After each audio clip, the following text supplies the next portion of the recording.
Kami mohon ya Allah, cabut kekuasaan Presiden Republik Indonesia yang tidak amanah, yang munafik, yang banyak bohong untuk rakyat Indonesia. Orang-orang sing stres, sing tadoyuk fiddin, sing rasa agama digawe repot. Wah, setengah stres kabeh. Mangger tamu kiai kabeh dirasani, tokoh kabeh dirasani.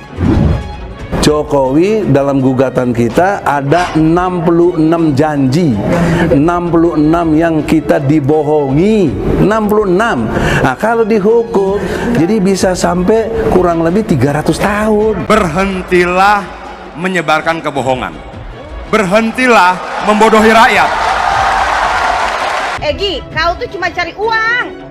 Karena kau sudah tidak ada penghasilan, kau sudah tidak laku jadi pengacara pasca kau keluar dari penjara. Kalau tidak mau, Allah akan bertindak. Harapan kami mengazab kalian semua itu. Fenomena sosial apa wae dira perempal kabeh salah. Lah kowe dhewe ku piye? Kowe ku salah ta ora dipikir. Kelompok yang pekok ini selalu mengatakan presiden ini presiden jelek, ya marah saya.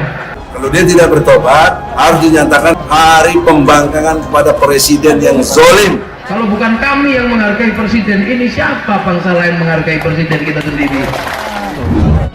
Maka oleh karena itu masih ada waktu. Jokowi, bertobatlah. Itu Jokowi, itu presiden kita. Kalau dia mau lengser, kemudian dia bertobat, minta kepada Allah ampunin aku, Allah akan ampunin dia. Lalu Jokowi disalahkan, nggak boleh. Jokowi cuma menerima akibat dari keputusan-keputusan masa lalu, bukan Jokowi pelakunya. Ya orang gampang kecewa itu merusak tatanan. Ambil apa saja kecewa itu mental kita harus mudah syukur. Bahkan ancaman Quran wa in syakartum la azidannakum. Kowe nak syukur tak tambahi. Inilah presiden pikun. Nah kalau sudah pikun dan pembohong, mestinya presiden di impeachment.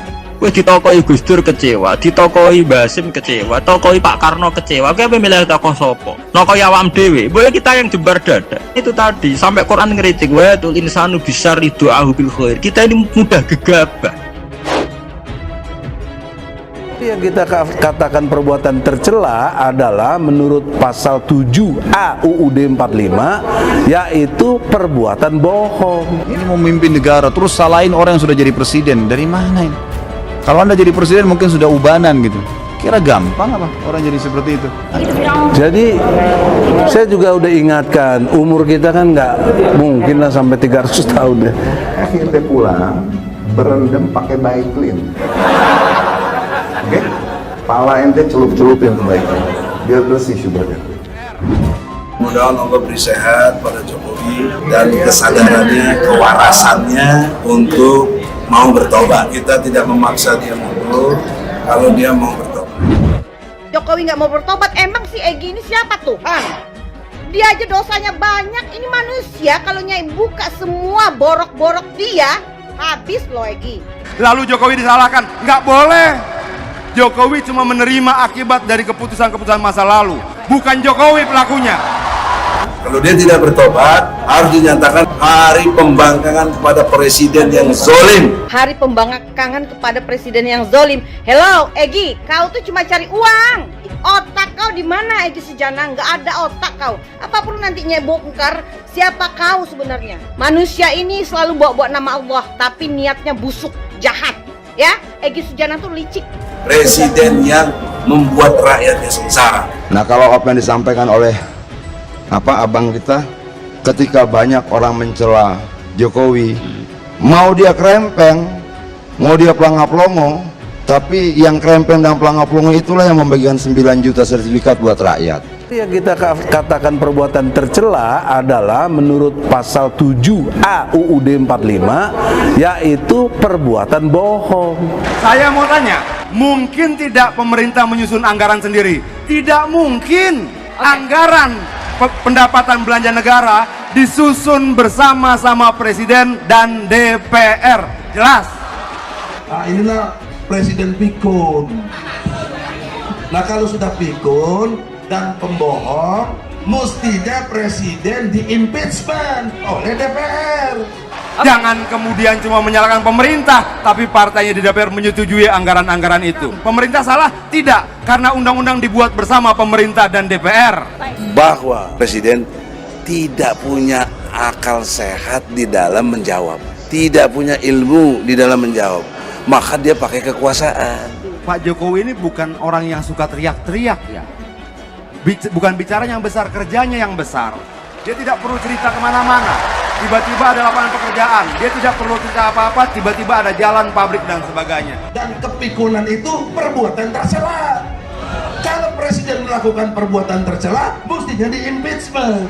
Yang krempeng, yang pelangap-pelongo itulah yang membangun 4.000 km jalan buat rakyat, yang membangun 1 juta rumah buat rakyat, yang betul-betul kemudian memperjuangkan satu harga BBM di Papua, di Jawa, dan di berbagai tempat yang lain.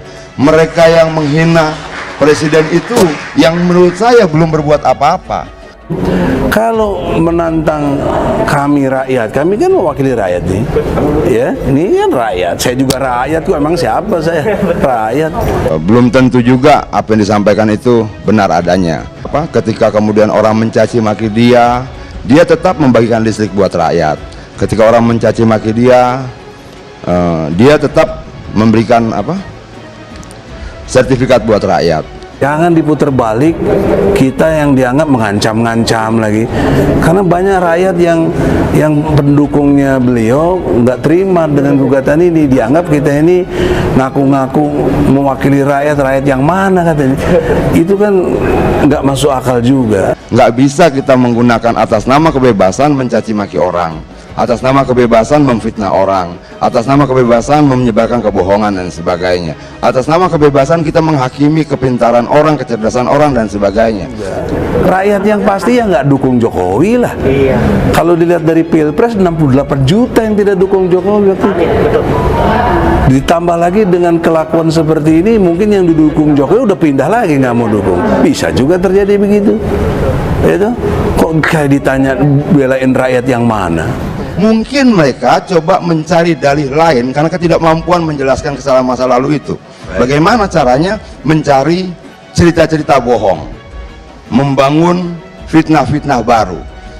Mungkin mereka bisa merasa senang dengan cara seperti itu. Tapi menurut saya demokrasi dan bangsa yang baik tidak akan mungkin mampu kita bangun di atas kebohongan demi kebohongan. Jadi saya juga udah ingatkan, umur kita kan nggak mungkin lah sampai 300 tahun ya. Bagaimanapun juga yang dilakukan oleh Jokowi itu prestasinya jelas, dan dia tidak punya lawan sampai hari ini untuk menandingi prestasi-prestasi dia. Nah, Jokowi tidak akan mendatangkan sekian banyak orang, tidak akan mendatangkan berjuta-juta orang, tapi menurut saya Jokowi lah yang akan mendatangi berjuta-juta orang. Dialah yang akan mendatangi berjuta-juta rumah. Dia akan menyentuh berjuta-juta orang, dan itu pola yang sejak lama dia lakukan dan belusukan toh. Jadi jangan kita berpikir bahwa kemudian kita gagap, panik, khawatir lalu membuat tandingan yang lebih besar, enggak.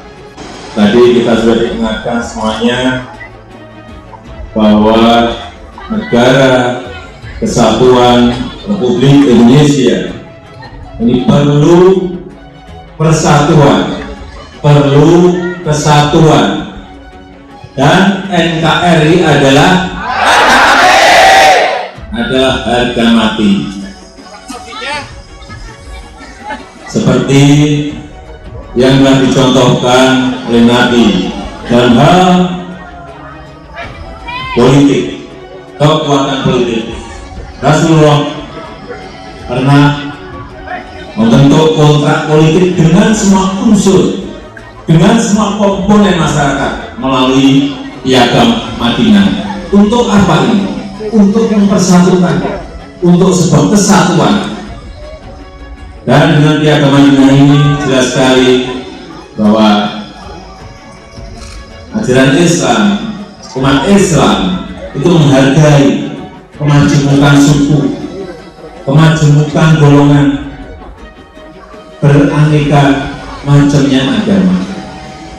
Kemudian yang kedua, saya ingin mengingatkan masalah nilai-nilai kesantunan, nilai-nilai kesopanan, nilai-nilai budi pekerti yang baik. dalam kita berucap dan bertindak. Karena sekarang ini memang ada serangan yang kita tidak merasakan. Apa itu? Sosial media.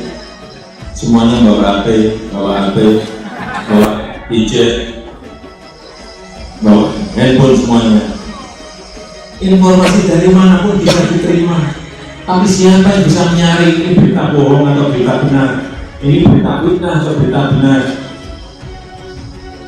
Ini berita menghasut atau bukan? Ini ya, saya ingin agar kita semua ingatkan pada kanan kiri kita, kalau dunia ini sekarang sangat terbuka sekali. Kalau informasi tidak disaring, tidak screening, nanti bisa banyak yang keliru dan akhirnya bisa memecah belah persatuan kita. Inilah yang harus kita jaga. Saya senang sekali tadi kita menyanyikan lagu Indonesia Raya bersama-sama, kemudian ada ucapan Pancasila. Baik, terima kasih.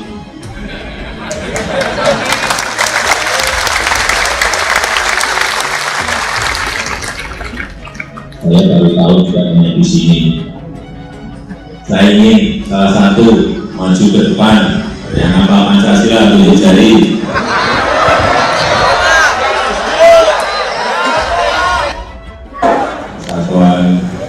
Kesatuan terus kita jalin antar suku, antar golongan, antar komponen masyarakat, antar agama, karena sekali kita memang berbeda-beda negara kita ini. Kalau kekuatan itu bisa kita satukan, kekuatan itu, kesatuan itu bisa kita satukan, kesatuan itu betul-betul bisa kita satukan. Saya meyakini insya Allah bahwa potensi, bahwa kekuatan negara kita ini adalah negara yang sangat besar kekuatannya, yang ditakuti oleh negara-negara yang lain. Tapi kalau kita sibuk, usut sendiri-sendiri, ribut sendiri-sendiri, tidak mempersatukan kekuatan kita, tidak mempersatukan potensi kita, dan kita akan menjadi bangsa yang kalah, bukan bangsa pemenang. Saya kira itu yang bisa saya sampaikan pada kesempatan yang kali ini. Terima kasih. Wassalamualaikum warahmatullahi wabarakatuh.